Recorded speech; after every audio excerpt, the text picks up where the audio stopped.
Gentlemen, my name is Mayur. I belong to Jalgaon district in Maharashtra. Currently, I am working as a senior analyst at SCL Technology on cloud technology.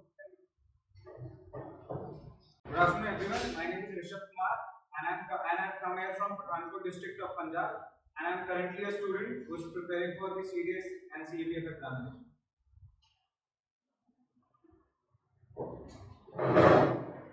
Good afternoon, everyone. My name is Amit Kumar, and I am coming from Nazargarh, New Delhi. I have completed my graduation recently, and now going to pursue my masters from IIT Bhubaneswar. Thank you. Good afternoon, everyone. My name is Sapna Yadav. I belong to Lucknow, Uttar Pradesh, and currently I am pursuing MBA with major as Finance and Analytics.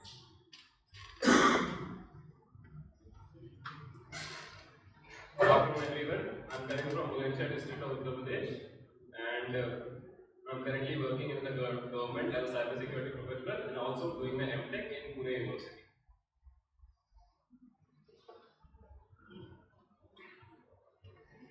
Good afternoon, everyone. My name is Aman. I am coming from Untitled district of Rajasthan, and currently I am pursuing my masters in political science.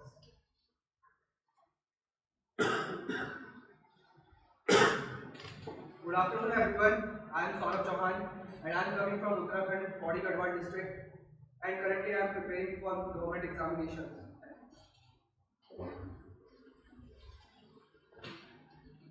Good afternoon, everyone. I'm Kavi Khanna. I'm coming from Nainital, Uttarakhand. I'm a student and a part-time tutor as well. Thank you. Good afternoon, everyone. My name is Aman Singh, and I am coming from Visakhapatnam, Andhra Pradesh, and the profession is a student. Thank you. Good afternoon, everyone. Myself Gautam Anand. I am coming from Roorkee, Uttarakhand, and I am currently working as a front-end developer in IT solution. Thank you. Good afternoon, everyone. I am Rohit Kumar from Udham Singh Nagar district, Uttarakhand, and I have completed my graduation in 2023. And currently, I am preparing for defense forces exam. Thank you. My topic is India and its neighbours.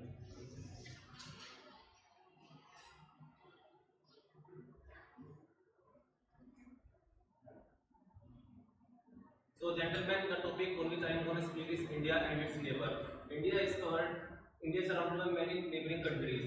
There are 8 countries which surrounded India. That is Pakistan, Afghanistan, China, Bangladesh, Nepal, Bhutan, Myanmar, and it also connected by bordering boundaries by 2 other countries that are Sri Lanka and Maldives. First, I started with Pakistan.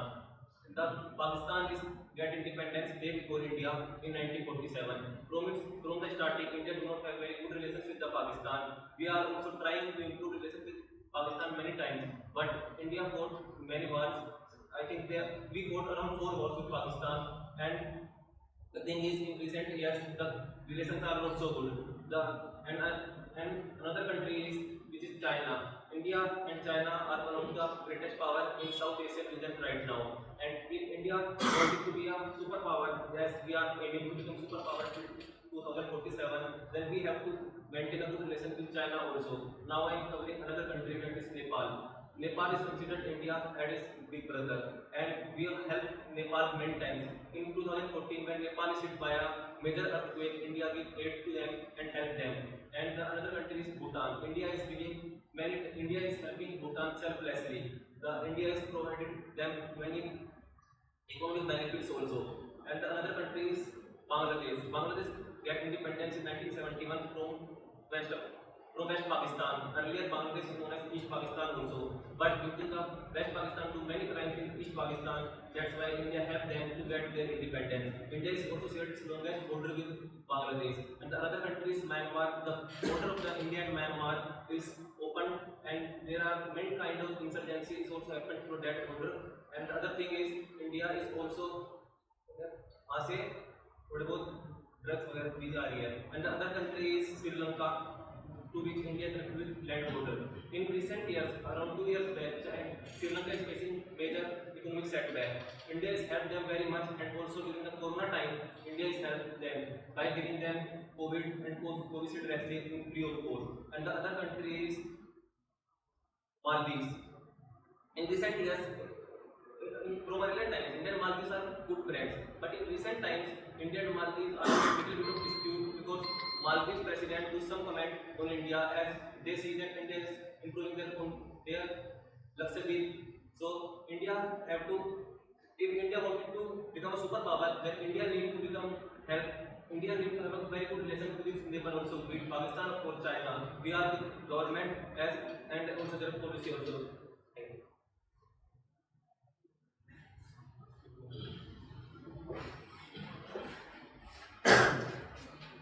Rishabh.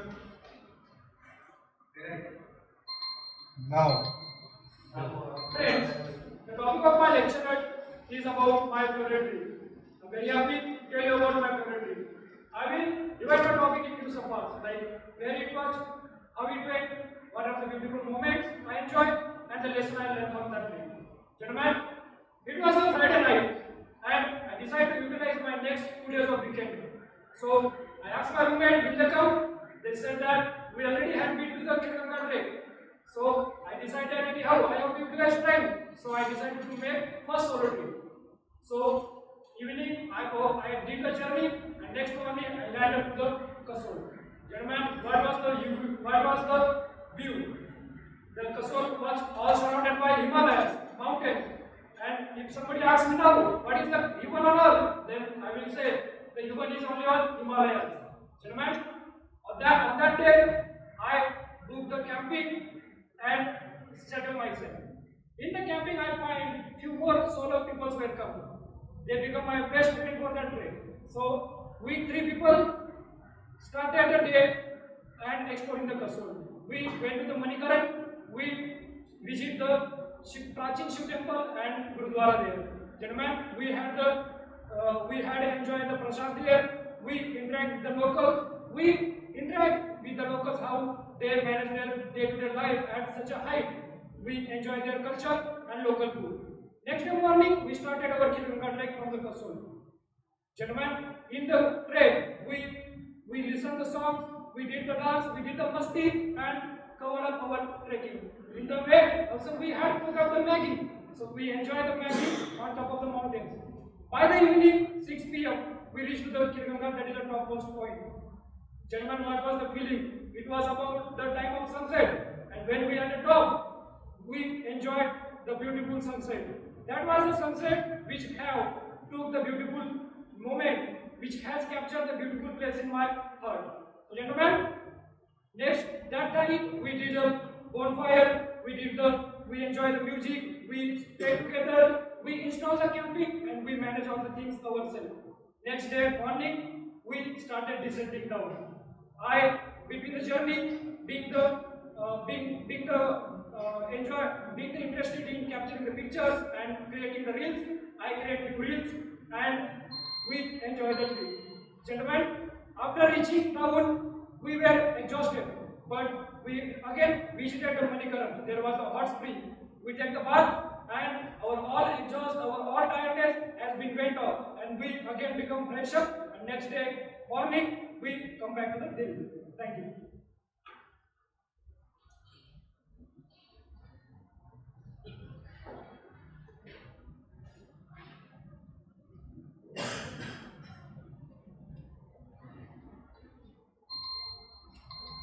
Good afternoon everyone. The topic of my today's lecturette is Indian Railways and the accidents. Indian Railways are also considered as an economic engine of the country because of its capability to boost trade and commerce and also to facilitate the movement of people. And that is also the reason why it is often termed as the economic engine of the country.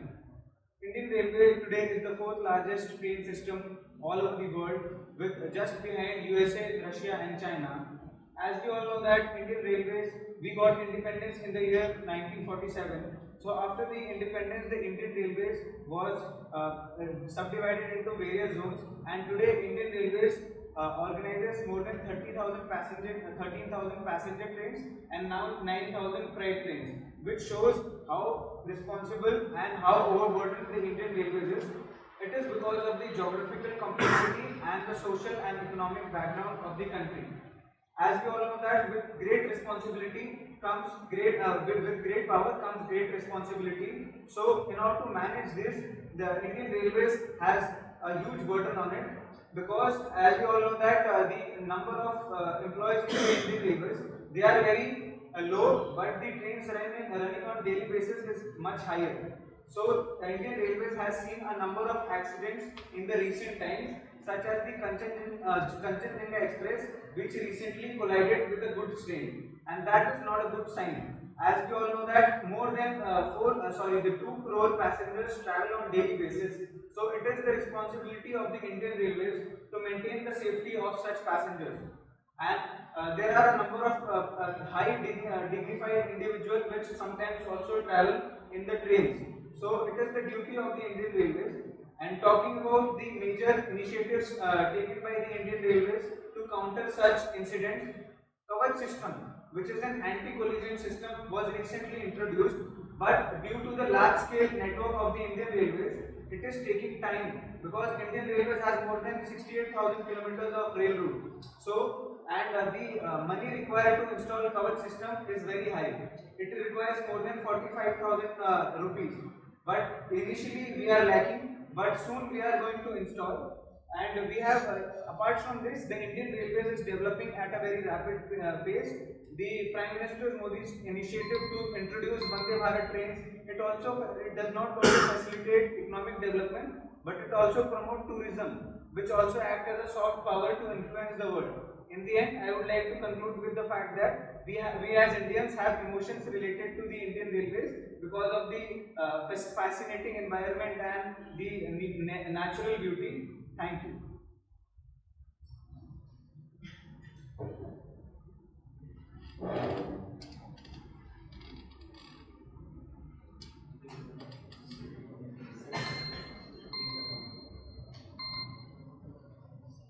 Good afternoon, everyone. These are the 4 topics I choose to lecture on the topic tourism in India. I have divided my lecturette in 4 subgroups. First one is the why I choose this topic. Second one is the what are the benefits and how it can boost our economy. Third one is the what are the challenges, and at the end, in my opinion, what are the solutions for it. So first thing, why I choose this topic, because I also love to travel many places, and I think being an Indian, we know that India is having a good potential in tourism. The tourism is not only to visit the places, there have been many kinds of tourism, whether it is health tourism, educational tourism, cultural tourism. We all know people from various nations come to India, and people go to explore the world from India also. And we know we have the diverse biodiversity and different kind of people, and India is stressed into different into a long between these latitudes, which gives it a good potential from Himalayas to the Andaman and Nicobar, some islands we have. So what are the challenges I want to tell you before, because we know it have great potential in boost our economy. When we are facing with the inflation, we are facing with the climate change, this is the sector where we need to think upon it. First one is that we need to think upon its infrastructure development. The security challenges. We know there have been many incidents. We see people come to follow the Buddhism and the Krishnanism. There is ISKCON community. People come from various nations, but they faces the challenges like security changes, the health facilities they don't found. They go to such places where they feel unsafe. So policies, there should be strict implementation of the strict laws by the government also, and we as a citizen need to take care of it, because it gives a good impression on the world that what India in real is. People come from various nations for the study, and people come for the health. We know we have good potential in the healthcare system also. And at the end, in my point of view, I will say that we have to explore the world, because it gives an ultimate happiness, a sense of satisfaction. We get to know about various cultures, we got to know about the people of different, and we got to know about their lifestyle. So I think we have to explore these cities. We have to there is a need to for the satisfaction, for the overall growth of a person, for a healthy lifestyle. I think tourism have the best option for it. Thank you. Satma, wait. Wait.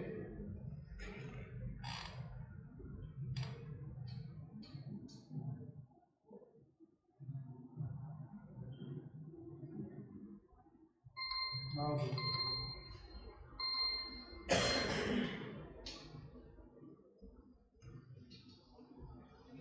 Good afternoon, everyone. My topic among the 4 topics given is my dream job. Talking about dream job is something that fascinates us, that make us do a step more than we can afford or we are able to do. Something that motivates us and something that never ends, that desire never ends to serve. So talking about my dream job, it's something that relates to my personality. As we all are here, there must be some really strong reason to join defense forces. So do I. Joining defense forces is not only my dream job, it's about what I can explore more in my life. Being a student right now, I feel that defense forces not only provides you the lifestyle that other officers and other serving persons are having, but also the opportunities that they are availing for the serving people. It's about what we can do to get our life better and how we can explore. Like we have major 3 defense forces, that is Army, Air Force and Navy. All the 3 are focusing on other sectors, like Navy is for the seas. Seas is an opportunity that seas has a lot of opportunities than doing a duty. Talking about Air Force is all about what fighter pilots, what all we can do for our nation using our air strength, like air strategies. And talking about Army, it's the front end, party to encounter any operation. Talking about dream job, it's something that we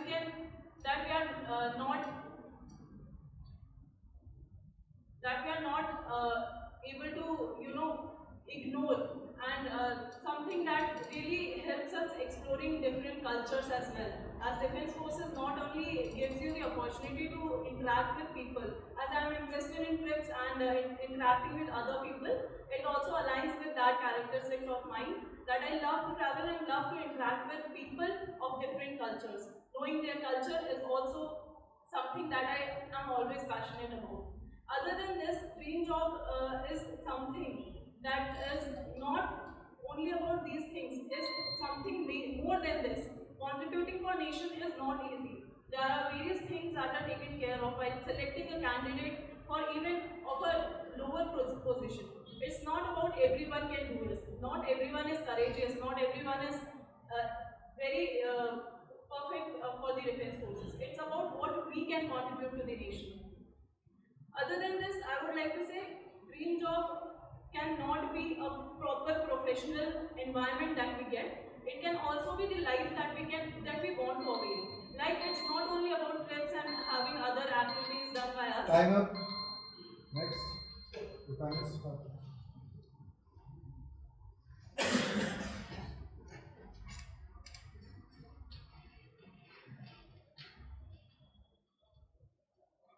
तो दोस्तों आज मेरा topic है privatisation of education.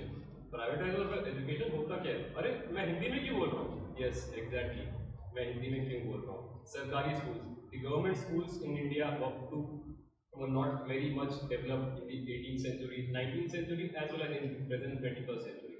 So why is it need of the privatization of education? Yes, exactly.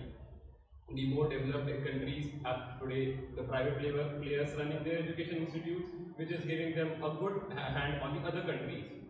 So what is privatization? Privatization of education in the field of education means calling private players as well as the tender companies to open up their education sector as well as take care of the government institutions also. So in the education sector also we have 2 major fields. One is the higher education, which is the colleges as well as the universities, and in the school sectors. So is there any need of privatization in the school sector? Yes, I say exactly, because Bihar, Uttar Pradesh having schools which are not at all developed. The strength of teachers, which is nowhere can be seen up to the mark of the population. So the sectorial representation of the literacy rate in those states are very less, and that is something which government is looking forward to. Calling private players, Delhi, the capital of India, is the correct example of it. In Delhi, the government as well as calling private players for development of the privatized in the government schools also is one of the biggest steps. Calling the private players to develop and also enhance the education sector. The merits of privatization are too much. Too much. First of all, the latest updated syllabus. I am an engineering grad, and studying in a government college also was an option for me, as well as private. Private was an also option. So why did I choose a private option? Because private was having the updated syllabus and the government was having the old syllabus. Government doesn't update the syllabus. Why? Because there are various laws and various other acts to be passed in the government university to update the syllabus, whereas the private universities which are privatized by the other sectorial players can change their syllabus as per the current trend. And that's the reason why US, UK having universities like Stanford are working with the private sectors today to enhance their education sector, and they are performing very well. Apart from these, what are the other advantages I can think of are the challenges for the various lower sectorial kids in the education sector which cannot afford the education is one of the greatest challenges of privatization. Privatization is bringing the private players which are also making the education the profit business. So a sectorial kid, a kid of a Bihar or Uttar Pradesh who is below the poverty line cannot afford the education over there. So over there, government is also subsidizing the rates of education and also helping them. So at last, privatization of education is a good step, I must say, and government is doing that. Thank you.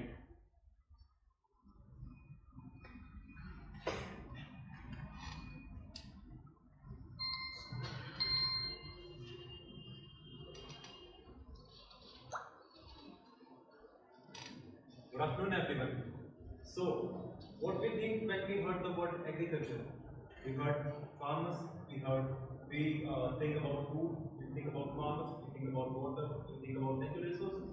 So, today's lecture topic is agriculture in India. So, agriculture in India is divided into various sectors like the availability of water, the availability of soil that is required to grow that type of crops, and the availability of all the natural resources which are required to grow a certain type of crops. In India, different types of crops are grown in different areas. Like in Rajasthan, the main crops which are grown are millet and wheat and rice, which is then basically in Bangladesh district. Rajasthan have a very low availability of water and natural resources. Because of this, the crops which are grown here are basically produce with low amount of water.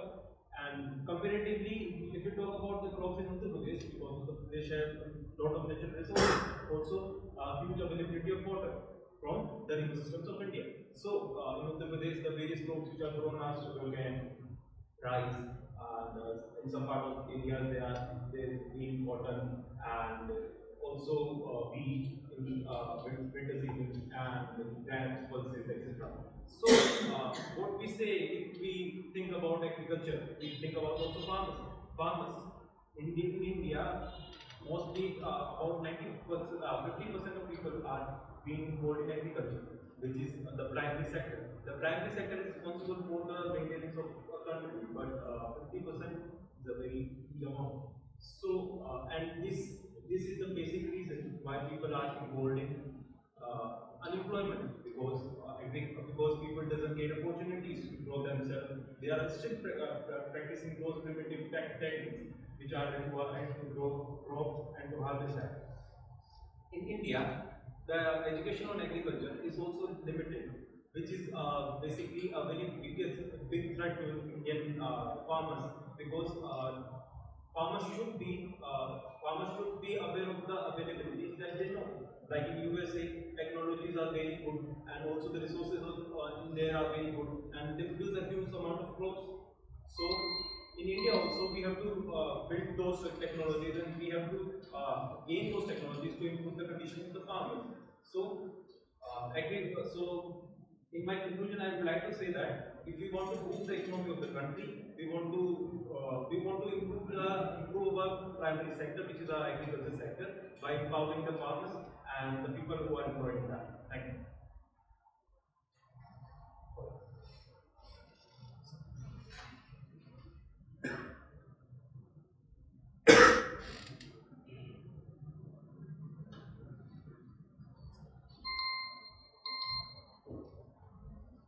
distance learning.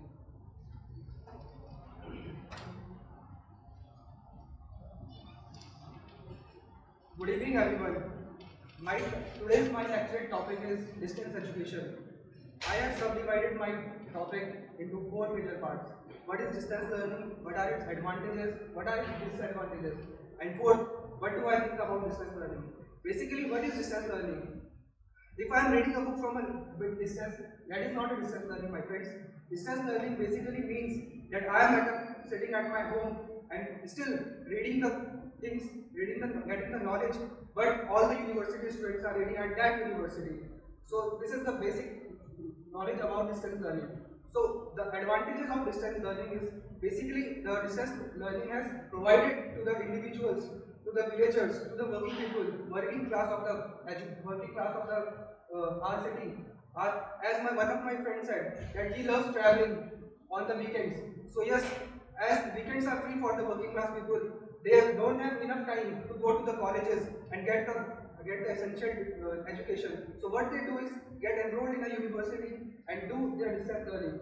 One of the best example is my own brother, as he is currently working in a automation company. He doesn't have enough time to get education and complete his graduation. So right now he is still pursuing his BA from a distance learning Uttarakhand University. So the disadvantages which I feel in distance learning is the one-to-one connection with the teacher. Basically, when there is one-to-one connection with the teacher, so all the things in which a student gets exhausted and in which he feels difficulties that he is not able to understand, that thing gets clear enough. Also, the competition between the students and the friend circle is also a lack of in the distance learning. But the best advantage is that I can keep doing my work all day, and in the night time I can revise all the subjects which have been studied by the college students at night time only. So this makes it a good thing about distance learning. Now my main views are that distance learning is a good thing in our country, and government of India should also promote these things. Like currently IGNU has also started providing distance learning programs for MBA graduates and for postgraduates and graduates as well. As one of my cousin, he is still working in his home and also pursuing his BA from IGNU University. Also, I feel that apart from this only, they have also made groups of IGNU students, and they also gather together and do group study. So I feel that the competition level and making the friends in this progress of studying has also been reduced. So these are my views on it. Thank you, friends.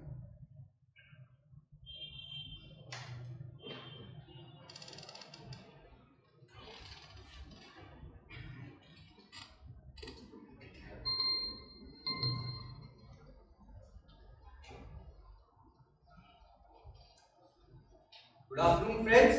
The topic I have chosen for my lecture topic is child labor. So, I'm a fond of tea lover, right? So, right now I'm in Delhi. I go to various dhabas to drink tea. What I see over there? I see a small chotu serving me tea, biscuit and toast. What is it? This is nothing but child labor.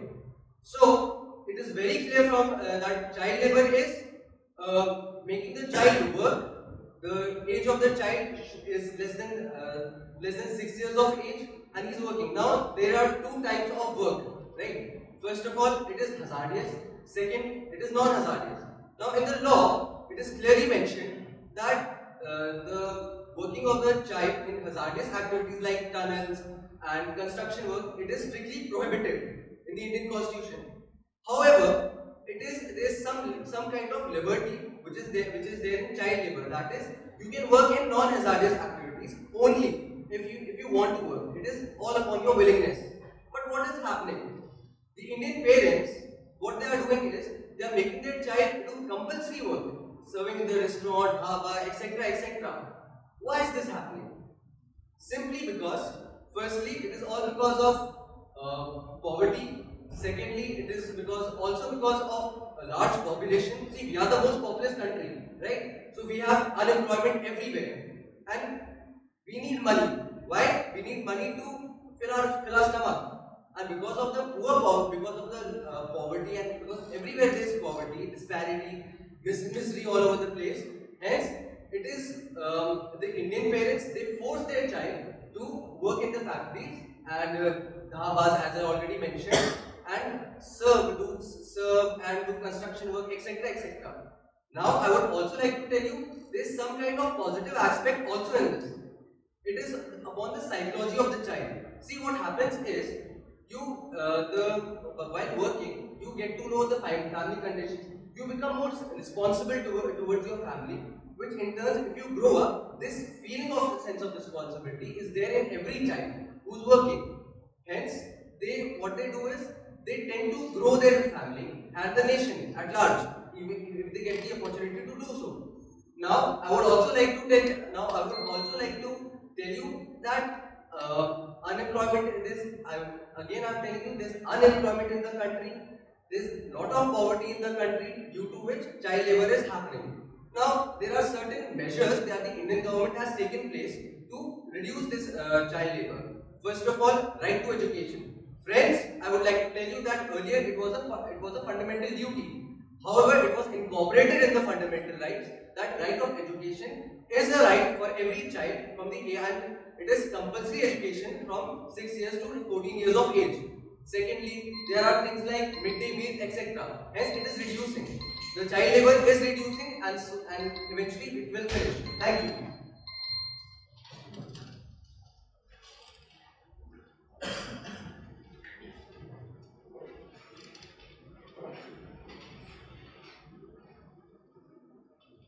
So, there is always a special day when you are more important than a prime minister, president of a country, or any other famous person you know.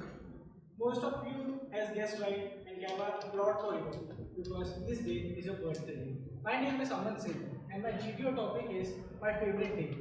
My favorite day is my birthday day, and yet, yes, it comes every year, which makes me feel special and lively. Yes, I have enjoyed this day, and next year it will be coming more sooner with more enjoyments and with more excitement. I love to have every moment a fun, a cheerful, and yes, feel like a king. As I wait, as soon as it starts 12, wait for my friends to call and wish me, especially the status, the songs they put, the cheerful memory we have, the mischief we have done on a status, and showcase with the beautiful stories that they put for me. I feel very lucky to have them. And yes, I feel sad when they try to put and showcase some naughty side of me which I don't want to show anyone else. Then the party, the small party which my fathers have arranged for me. I know they have arranged as a surprise, but everyone knows there will be a cake, there will be a small cold drink party for me. Now, after having a meeting with all of my friends, my parents, I decided to have a sleep because the king needs sleep to have and enjoy the one day later. As soon as I woke, I show my gratitude and ask for blessings from the God that they have given me, a lucky friends and family that I can have. After that, come to home and tell my mother, and that is the day my mother will obey me. It comes very rarely now. She asked me what you want. Never she used like coming from a defense background and never get a choice. What should I have? Now that's the day I can decide what a lunch can be, a dinner can be, a breakfast can be. With handling the phone calls, not on a one but many phone calls. Now there will be people who will be waiting, which is very rare for me because at the most of the year I just simply stare my phone and watching YouTube stand-up comedies to do my time pass. But suddenly, the day which is my birthday, everyone realizes that yes, there is a guy who we need to wish. That's the fun part. After that, coming into evening, firstly, I hang out with my friends and give them party so that I can just give them the return gift that they gave me by putting them status. And yes, having a dinner at the last completes my day and completes the feeling. Yes, it will take more than 65 days to relive and revisit this day. Thank you.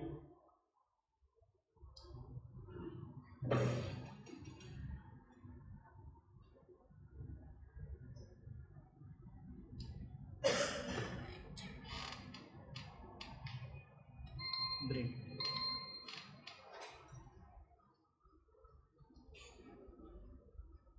So, good evening, gentlemen. Today my lecturate topic is brain drain. So first of all, I tell you about what is brain drain. So brain drain is a thing in which the people should go in the other for the other go to the other countries and doing their job in their own professions. So I give you a very given point of that. Why should a person go for the other countries? What are the factors the person go for doing the job in other countries? So basically, I will tell you example. Do you know all about the COVID-19 periods? There are multiple factors in which there are multiple various companies who can do unemployment their employees.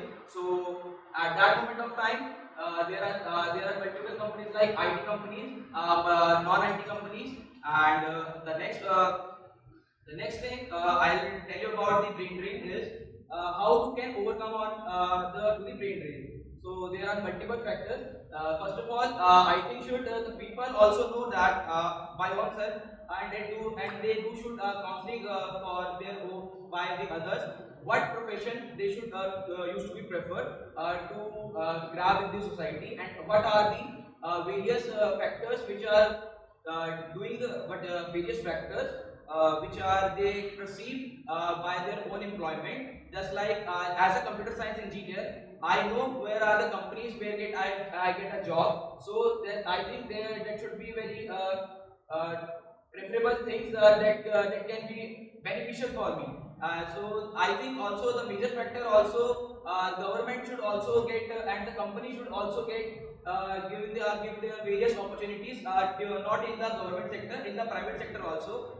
They also try to take a written examination in which the person can qualify the examination and choose the company by their own self. And the other major factor of the brain drain are there are many during the family issues.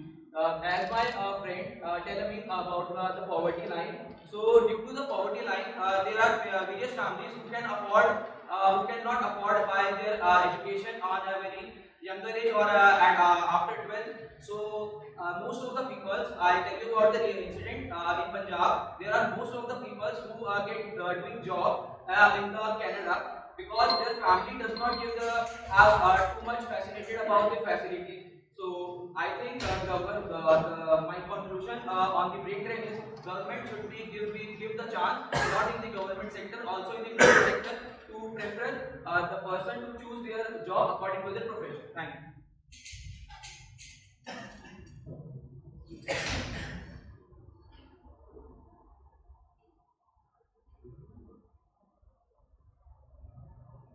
Good morning, everyone.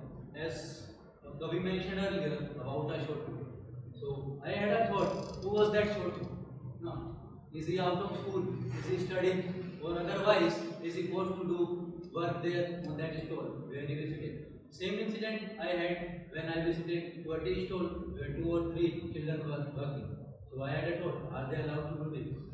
Then I came at home and I studied about it.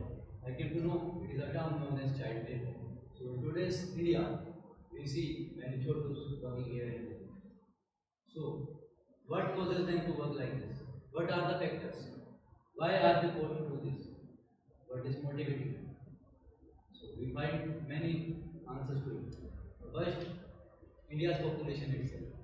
The huge population, government cannot provide it for it. The parents are also overburdened.